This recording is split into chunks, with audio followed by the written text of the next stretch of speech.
সকাল অথবা বিকালের জন্য পারফেক্ট একটি নাস্তা। ঝটপট কম সময়ে কম উপকরণ দিয়ে পারফেক্ট নাস্তা।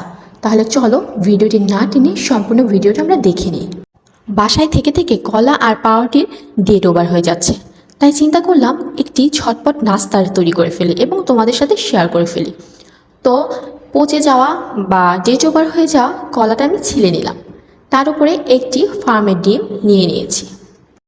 আমি এখানে ফার্মের ডিম নিয়ে নিয়েছি, আপনারা দেশি ডিমও ব্যবহার করতে পারবেন। আর যদি বেশি পরিমাণ নাস্তা বানাতে চান তাহলে 2টা কলা বা 2টা ডিম ব্যবহার করবেন।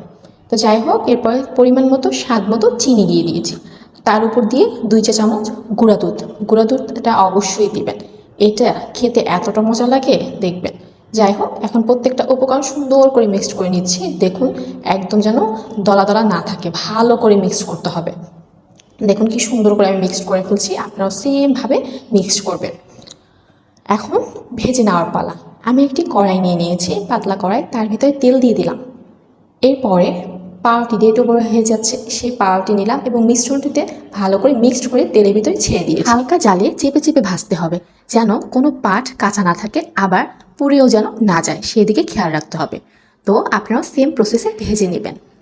আর ভিডিওটা যদি ভালো লাগে, রেসিপিটা যদি ভালো লাগে, অবশ্যই নিজেদের টাইম লাইনে শেয়ার করে রাখবেন, লাইক কমেন্ট করবেন।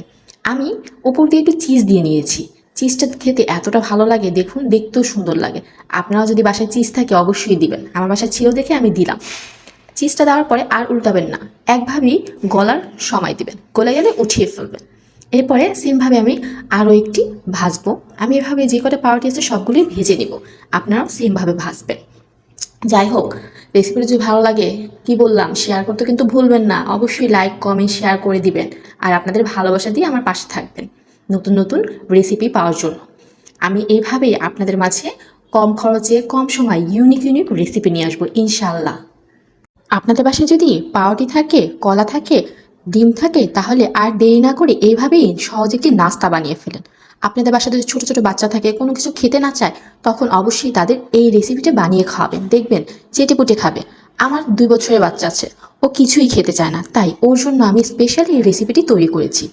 আপনাদের বাসায় যদি চিজ না থাকে, চিজটা অপশনাল, দেওয়ার কোনো প্রয়োজন নেই। আমার ছিল বিধায় আমি দিয়ে দিয়েছি। আর চিজটা দেওয়ার নিয়ম দেখেছেন, ভালো করে ভাজা হয়ে গেলে পাউরুটি, তারপরে উপর দিয়ে চিজ দিতে হবে, তারপরে আর কোনোভাবে উল্টানো যাবে না। এভাবে গলে চিজ উঠিয়ে ফেলবেন।